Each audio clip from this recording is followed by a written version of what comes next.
Jemaat berdiri.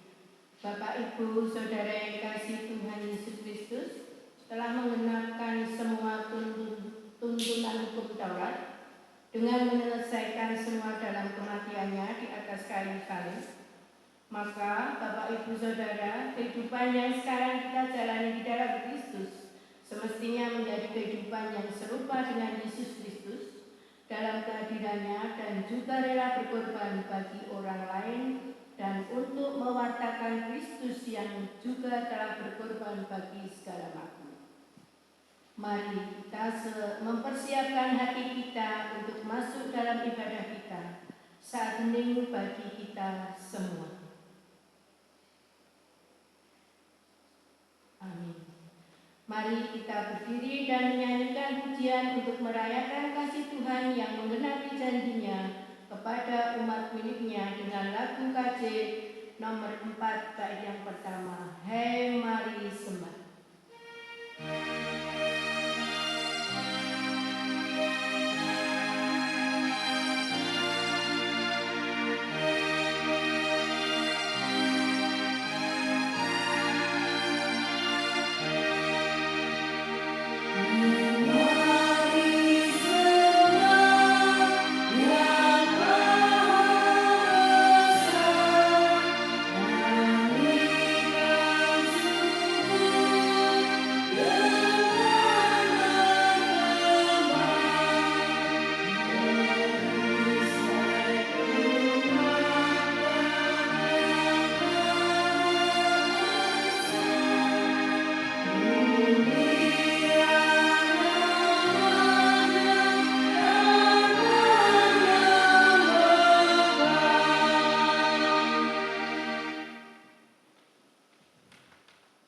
Jemaat yang terkasih dalam Tuhan Yesus Kristus, ibadah ini berlangsung dalam nama Allah Bapa, Anak, dan Roh Kudus.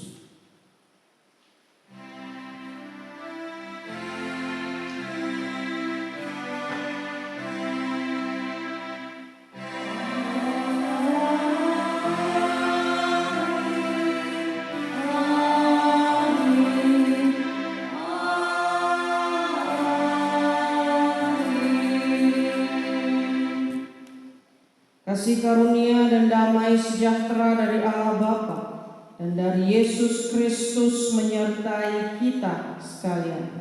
Dan menyertai saudara juga. Jemaat dipersilakan duduk.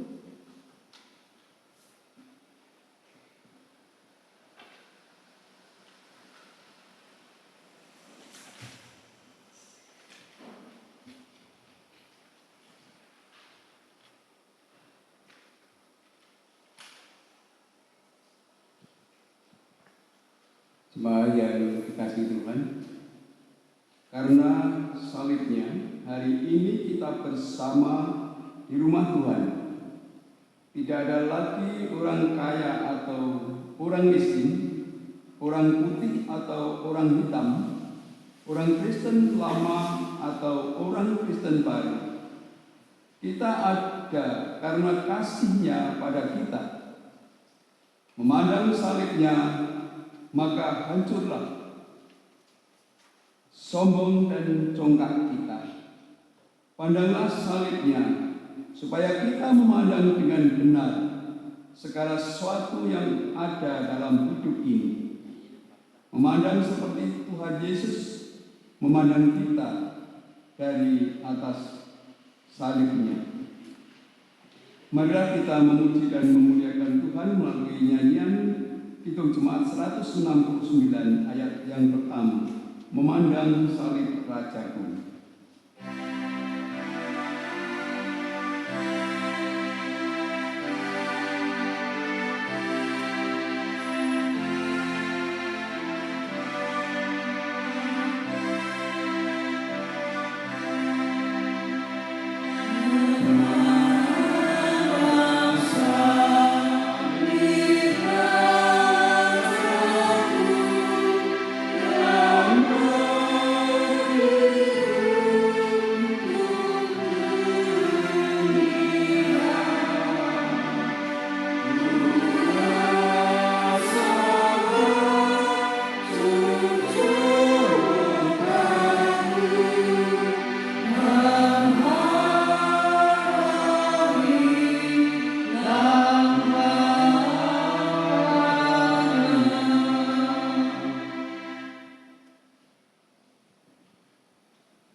akan memasuki pengakuan dosa.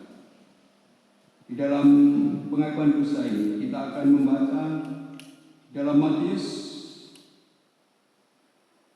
22 ayat yang ke-37 sampai dengan 40. Pembacaan hukum kasih diambilkan dari Matius 22 ayat 37 sampai dengan 40 yang demikian firman Tuhan.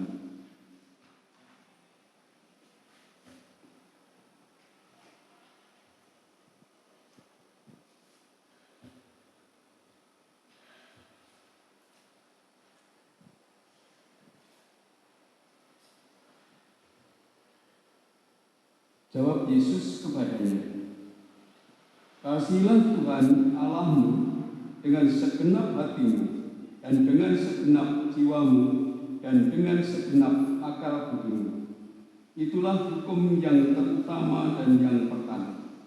Dan hukum yang kedua yang sama dengan itu ialah kasihilah sesama manusia seperti dirimu sendiri. Pada kedua hukum inilah tergantung seluruh hukum Taurat dan kitab para nabi."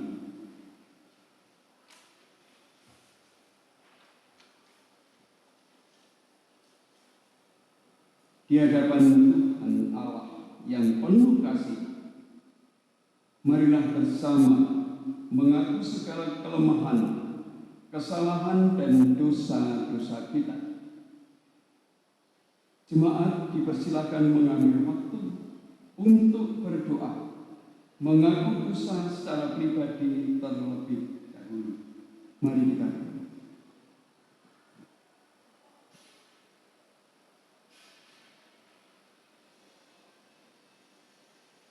Amin. Selanjutnya Bapak Ibu dan Saudara yang dikasihi Tuhan, kita memuji dan memuliakan nama Tuhan melalui hitung jemaat 36. Kita nyanyikan bait yang pertama, "Dihapuskan dosaku."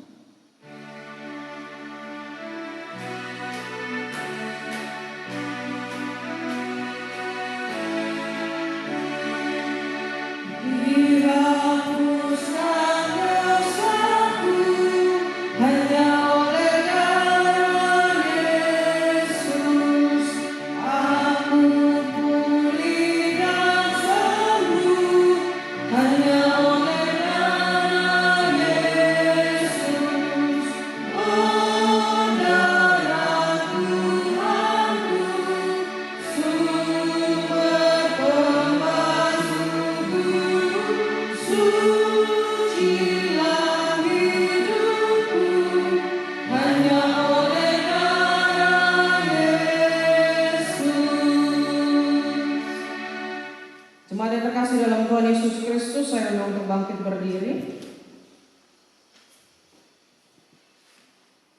Bagi setiap orang yang dengan rendah hati dan tulus mengakui dosanya, Tuhan memberikan berita anugerah yang diambilkan dari Yesaya 64 ayat yang ke-6 dan 8. Yesaya 64 ayat yang ke-6 dan 8.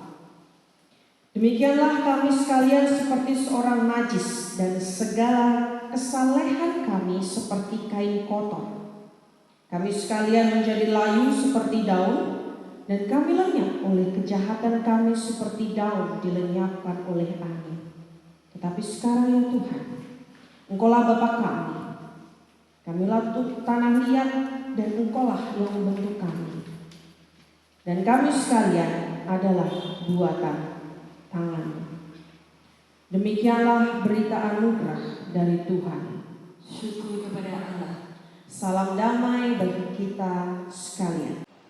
Bapak Ibu dan jemaat yang terkasih dalam Tuhan Yesus Kristus, mari kita bersama-sama menyanyikan himne jemaat nomor 170 bait yang pertama, "Kepala yang berdarah." Kepala yang berdarah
kerajaan surga. Terima kasih Tuhan, dan pada kesempatan hari ini kami boleh beribadah di rumah kami masing-masing. Jikalau sebentar kami akan menyapa Engkau lewat kebenaran firman, Engkau memberkati Tuhan, Engkau memberkati telinga kami agar kami bisa fokus untuk mendengarkan firman. Berkati juga hamba-Mu yang akan menyampaikan firman. Engkau memberikan kebijaksanaan, Engkau memberikan kepintaran, sehingga firman ini bisa tersampaikan dengan baik dan bisa menjadi dasar dan pedoman bagi kehidupan kami masing-masing. Inilah doa kami hanya di dalam nama Sang Kristus, Juru Selamat kami yang hidup. Amin. Jemaat yang terkasih dalam Tuhan Yesus Kristus, pembacaan kita pada kesempatan hari ini terambil dari Yohanes pasal yang ke-19 ayat yang ke-28 sampai dengan 38. Yohanes pasal yang ke-19 ayat yang ke-28 sampai dengan 38. Saya akan membacakannya untuk kita semua. Yesus mati. Sesudah itu, karena Yesus tahu bahwa segala sesuatu telah selesai, berkatalah ia supaya genaplah yang ada tertulis dalam kitab suci. Aku haus. Di situ ada suatu kas penuh anggur asam. Maka mereka mencucukkan bunga parang yang telah dicelupkan dalam anggur asam pada sebatang hisop, lalu menunjukkannya ke mulut Yesus. Sesudah Yesus meminum anggur asam itu, berkatalah ia, sudah selesai. Lalu ia menundukkan kepalanya dan menyerahkan nyawanya. Karena hari itu hari persiapan, dan supaya pada hari Sabat mayat-mayat itu tidak tinggal tergantung pada kayu salib, sebab Sabat itu adalah hari besar. Maka datanglah orang-orang Yahudi kepada Pilatus dan meminta kepadanya supaya kaki orang-orang itu dipatahkan dan mayat-mayatnya diturunkan. Maka datanglah prajurit-prajurit lalu mematahkan kaki orang yang pertama dan kaki orang yang lain yang disalibkan bersama-sama dengan Yesus. Tetapi ketika mereka sampai kepada Yesus dan melihat bahwa ia telah mati, maka mereka tidak mematahkan kakinya. Tapi seorang dari antara prajurit itu menikam lambungnya dengan tombak dan segera mengalir keluar darah dan air. Dan orang yang melihat hal itu sendiri yang memberikan kesaksian ini, dan kesaksiannya benar, dan dia tahu bahwa ia mengatakan kebenaran supaya kamu juga percaya. Sebab hal itu terjadi supaya genap yang tertulis dalam kitab suci, tidak ada tulangnya yang akan dipatahkan. Dan ada pula nas mengatakan, mereka akan memandang kepada dia yang telah mereka tikam. Sudah itu, Yusuf dari Arimatea yang murid Yesus, tapi sembunyi-sembunyi karena takut kepada orang-orang Yahudi, meminta kepada Pilatus supaya ia diperbolehkan menurunkan mayat Yesus. Dan Pilatus meluluskan permintaannya itu. Lalu datanglah dia dan menurunkan mayat itu. Yang berbahagia ialah mereka yang mendengar dan melakukan firman Tuhan dalam hidupnya sehari-hari. Amin. Jemaat yang terkasih dalam Tuhan Yesus Kristus, pada kesempatan hari ini, tema renungan kita yaitu adalah karena salibmu hidupku dibaharui. Ada sebuah lirik lagu. Salah satu lirik lagu ini cukup bermakna kalau kita mendengarkannya. Lagunya seperti ini, saya nyanyikan sedikit saja. Karena salibmu ku hidup, karena salibmu ku menang. Engkau yang berkuasa sanggup untuk melakukan mujizat-Mu di hidupku. Lirik lagu yang saya nyanyikan ini berjudul Karena Salibmu. Lagu yang dibawakan oleh tim pujian dan penyembahan dari Jakarta Praise Community adalah sesuatu yang cukup membuat kita mengerti apa itu makna salib. GPCC Worship menuliskan lagu ini, memberikan pesan kepada kita bahwa karena salibnya hidup kita dimenangkan, karena salibnya hidup kita menjadi baru, karena salibnya ada mujizat yang luar biasa yang terjadi dalam kehidupan kita masing-masing. Yesus Kristus telah menggenapkan semua tuntunan hukum Taurat dengan menyelesaikan semuanya dalam kematian di atas kayu salib. Maka kehidupan yang sekarang yang kita jalani harusnya menjadi sebuah kehidupan yang mencerminkan rupa Tuhan Yesus Kristus. Kehidupan kita harus dipenuhi dengan kasih dan pengharapan di dalam Dia. Kematiannya di kayu salib memulihkan hubungan relasi manusia yang pernah terpisah oleh jurang dosa. Kini, karena salibnya hidup kita diubahkan. Jurang perpisah tersebut dipatahkan, dan kita bisa memiliki relasi yang baik pada Tuhan Yesus Kristus. Bapak Ibu yang terkasih dalam Tuhan Yesus Kristus, bacaan kita pada kesempatan hari ini menarasikan sebuah kisah tentang kematian Yesus. Kalau kita melihat di ayat-ayat yang sebelumnya dalam Injil Yohanes, di situ kita tahu bahwa Tuhan Yesus itu sudah diadili oleh Pontius Pilatus, diberikan mahkota duri di kepalanya, dicambuk sebelum disalib, harus memikul salib menuju Bukit Tangkorak, dan salib itu sangat berat. Tidak berhenti hanya di situ saja. Kedua kakinya, kedua tangannya harus dipaku dengan paku pasang yang begitu besar. Coba kita bayangkan bagaimana sakitnya hal itu. Dia harus dicambuk. Ketika memikul salib pun dia masih dipukuli oleh prajurit Pontius Pilatus. Kita bayangkan betapa sakitnya perjalanan Tuhan Yesus.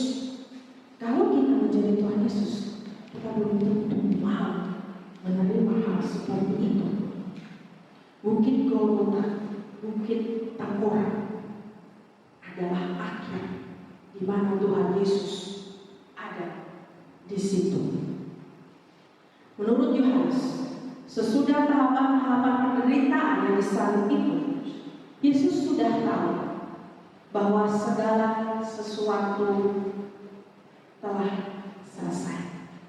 Tetapi dia berkata, aku haus. Ketika Tuhan Yesus berkata seperti itu, prajurit bergegas untuk memberikan anggur asam yang ditaruh di bunga karang, lalu ditancapkan di dalam tombak, dan ada hisop di situ. Hisop berguna untuk memberikan anggur asam itu kepada Tuhan Yesus untuk meminumnya. Anggur asam yang diberikan prajurit memberikan simbol akumulasi diri dari semua dosa dunia yang ditimpakan kepada Yesus. Ketika Tuhan Yesus sudah selesai meminum anggur asam, Tuhan Yesus berkata, sudah selesai. Artinya, apa yang Tuhan Yesus jalani di dunia ini, semua sudah terselesaikan dengan baik. Dan kalau kita lihat, setelah Tuhan Yesus berkata, aku sudah selesai, Tuhan Yesus menundukkan kepalanya dan menyerahkan nyawanya. Artinya bahwa sikap inilah yang harus kita contoh. Tuhan Yesus menundukkan kepalanya, Tuhan Yesus menyerahkan semuanya, menyerahkan hidupnya kepada Allah, tunduk kepada rencana Allah. Karena Yesus tahu sudah merancangkan hal yang terbaik untuk hidupnya. Peristiwa dapat kita paham bahwa Yesus bukan hanya secara badani saja menyerahkan atau tunduk kepada Allah, tetapi Yesus ingin mengekspresikan bahwa Yesus sangat tunduk atas peraturan yang Allah berikan dalam kehidupannya. Segala perintah rancangan dia tunduk sampai Yesus mau menerima berbagai macam cobaan dan siksaan yang cukup menyakitkan. Dan akhirnya dia menyelesaikan tugasnya dan menyelamatkan kita semua. Bapak Ibu yang terkasih dalam Tuhan Yesus Kristus, penyalib menjadi sebuah pembuktian kasih Allah yang tidak bisa dibantah oleh banyak orang. Penyaliban itu sungguh sebuah penderitaan yang hebat, sehingga penyaliban bukan hanya sekedar kematian yang hina dan keji saja, tetapi sebuah kematian, sebuah penderitaan yang mendatangkan harapan luar biasa bagi kita manusia. Injil Yohanes tegas mengatakan bahwa penderitaan dan hina itu dihadirkan dalam kehidupan Tuhan Yesus untuk membuka mata kita bahwa kita sudah terselamatkan. Anak manusia mampu dan tetap bertekun dalam ketaatan untuk melakukan kehendak Allah Bapanya dan menggenapi semua yang tertulis dalam kitab suci. Dari renungan kita pada kesempatan hari ini, ada 2 poin penting yang dapat kita renungkan bersama-sama Bapak Ibu dan jemaat. Yang pertama adalah salib Kristus menghadirkan interaksi yang baru dalam kehidupan kita. Artinya bahwa karena salibnya kita bisa memiliki kasih satu dengan yang lainnya. Kita bisa menikmati kasih Tuhan yang luar biasa. Hubungan kita dipulihkan. Dan seharusnya juga kita memiliki pemulihan hubungan terhadap mereka yang sudah menyakiti kita, bukan sebaliknya. Poin yang kedua, salib Kristus mengubah hidup kita. Artinya, yang tadinya kita adalah anak-anak manusia yang berdosa, sudah terselamatkan oleh Tuhan Yesus dan dihapuskan dosanya di atas kayu salib dengan darahnya yang suci, sehingga manusia tidak lagi jatuh ke dalam dosa. Kalung salib yang Bapak Ibu kenakan itu tidak menunjukkan sebuah perubahan signifikan dalam kehidupan Bapak Ibu, tetapi yang menunjukkan adalah hati Bapak Ibu, perbuatan Bapak Ibu sekalian, yang menunjukkan kasih itu, yang mengekspresikan kepada setiap kita. Karena Allah sudah mendemonstrasikan kasih, membawa kita melihat pengharapan di dalam Kristus yang tidak akan mengecewakan. Karena kasih Allah telah dicurahkan dalam hati kita oleh Roh Kudus. Jemaat yang terkasih dalam Tuhan Yesus Kristus, dunia saat ini dipenuhi oleh orang-orang yang menebarkan benih-benih hidup tidak berpengharapan, melakukan sebuah sikap yang tak bertanggung jawab. Pengharapan sesungguhnya hilang seiring dengan hilangnya dan berkurangnya pengalaman kasih dalam berinteraksi satu dengan yang lainnya. Kasih Kristus yang hebat atas kayu salib adalah kabar baik yang tidak lagi harus kita sesali, tetapi harus kita lakukan dalam kehidupan sehari-hari. Kasih Kristus harus digaungkan dalam setiap kehidupan kita, dimanapun kita berada. Hati yang tidak lagi atau kurang disapa oleh kasih akan menjadi semakin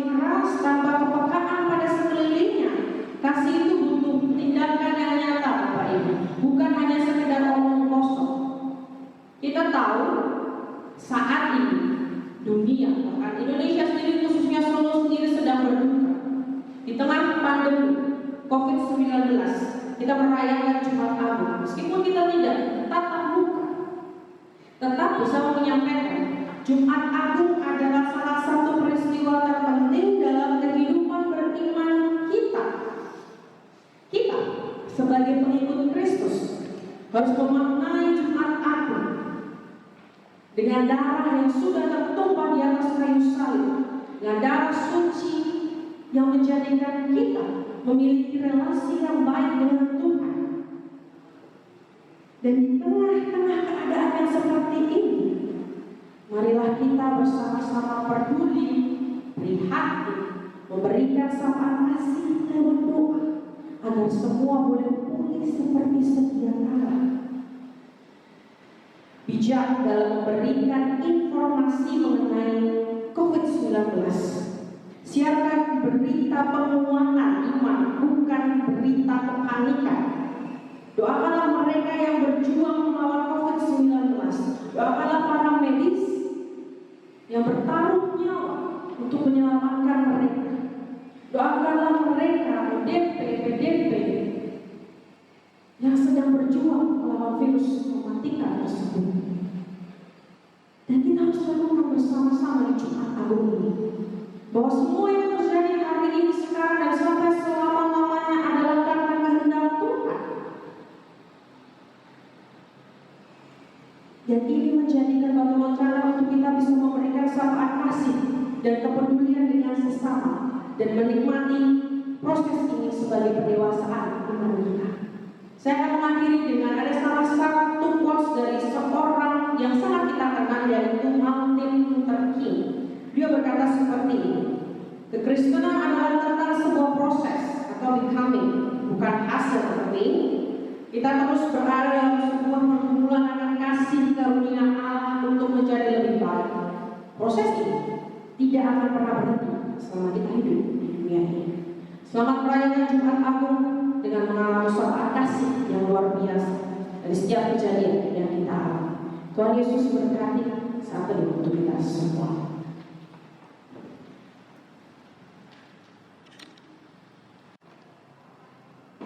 Saat itu selesai, Bapak Ibu dan jemaat yang terkasih dalam Tuhan Yesus Kristus, mari kita memasuki doa syafaat saya angkat. Bapak yang kudus, Allah yang bertata dalam kerajaan surga, kami datang lagi ke hadirat untuk mengucapkan syukur dan terima kasih karena Engkau telah memberkati kami. Apa yang sudah kami dengarkan, firman-Mu ini bisa menjadi dasar dan pedoman bagi kehidupan kami di tengah-tengah kami menghadapi pandemi COVID-19. Kami berdoa bagi mereka Tuhan yang melawan, yang rela mentarungkan nyawanya untuk menghadapi COVID-19 ini. Kami berdoa bagi mereka juga yang terkena COVID-19 ini, jamah mereka agar semuanya boleh pulih kembali. Dan kami juga berdoa Tuhan Yesus memberkati segala apapun yang kami lakukan COVID-19 negara ini, khususnya Kota Solo ini Tuhan Yesus, agar semuanya boleh terhindar dari virus corona tersebut. Kau memberkati kami jemaat yang Gaji Grogol dengan kesehatan dan juga yang terbaik Tuhan. Kami tahu Kau adalah Allah yang Maha. Biarkan apa yang terjadi hari ini bisa menjadi pelajaran untuk kami, agar kami semua boleh menaikkan level iman kami dan tetap berpegang teguh kepada Engkau. Inilah doa dan permohonan kami. Hanya dalam nama Sang Kristus Juru Selamat kami yang hidup, kami memohon. Bapak Ibu yang terkasih dalam Tuhan Yesus Kristus, marilah kita bangkit berdiri. Marilah sebagai bagian dari umat Tuhan di dunia dan di segala zaman, kita mengingat dan mengucapkan ulang pengakuan iman rasuli sebagai pengakuan iman. Aku percaya kepada Allah, Bapa yang Maha Kuasa, Khalik langit dan bumi, dan kepada Yesus Kristus Anaknya yang tunggal Tuhan kita, yang dikandung daripada Roh Kudus, lahir dari anak darah Maria, yang menderita di bawah pemerintahan Pontius Pilatus, disalibkan, mati dan dikuburkan, turun ke dalam kerajaan Allah. Pada hari yang ketiga bangkit pula dari antara orang mati, naik ke surga, duduk sebelah kanan Allah Bapa yang Maha Kuasa, dan akan datang dari sana untuk menghakimi orang yang hidup dan yang mati. Aku percaya kepada Roh Kudus, Gereja yang kudus dan Allah, persekutuan orang kudus, pengampunan dosa, kebangkitan dan hidup yang kekal. Jemaat silakan duduk kembali. Marilah kita bersama-sama memberikan persembahan. Untuk memberikan persembahan kita dasari dengan ayat yang diambilkan dari 1 Petrus ayatnya yang kedua, pasal yang kedua ayatnya yang ke-5. 1 Petrus pasal yang kedua ayatnya yang ke-5. Dan biarlah kamu juga dipergunakan sebagai batu hidup untuk pembangunan suatu rumah rohani bagi suatu imamat kudus, untuk mempersembahkan persembahan rohani yang karena Yesus Kristus berkenan kepada Allah. Maka kita ingin persembahan kita dengan menyanyikan hidup jemaat nomor 365B, bait yang pertama, Tuhan ambil hidupku.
Sebagian dari rezeki kami. Kau memberkati setiap tangan-tangan yang memberikan persembahan ini. Kau memberikan berkat, rezeki, sukacita dan berlimpahan yang berasal daripada-Mu. Tak lupa juga kami berdoa bagi mereka yang akan mengelola persembahan ini. Kau memberikan kebijaksanaan agar persembahan ini bisa berguna bagi pemeliharaan kerajaan di muka bumi ini. Inilah doa dan permohonan kami demi Kristus yang telah mengajar kami doa Bapa kami. Bapa kami yang ada di surga, dikuduskanlah nama-Mu, datanglah kerajaan, jadilah kehendak-Mu di bumi seperti di surga. Berikanlah kami pada hari ini makanan kami yang secukupnya, dan ampunilah kami akan kesalahan-kesalahan kami, seperti kami juga mengampuni orang yang bersalah kepada kami. Dan janganlah membawa kami ke dalam pencobaan, tetapi lepaskanlah kami daripada yang jahat. Karena Engkau yang mempunyai kerajaan dan kuasa dan kemuliaan sampai selama-lamanya. Semua yang terkasih dalam Tuhan Yesus Kristus, saya undang untuk bangkit berdiri. Sebelum kita mengakhiri ibadah ini, marilah kita bersama-sama menyanyikan hidup jemaat nomor 169, baitnya yang ketiga, memandang salib Rajaku.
Jadilah saksi Kristus yang menghidupi salibnya dalam kasih dan kerelaan berkorban.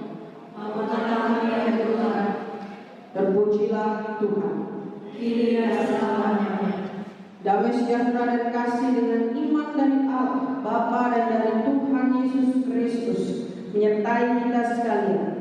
Kasih karunia menyertai semua orang yang mengasihi Tuhan kita Yesus Kristus dengan kasih yang tidak binasa. Kiranya Roh Kudus memampukan kita menjadi saksi Injil. Hosea. Amin. karena kasihnya padamu.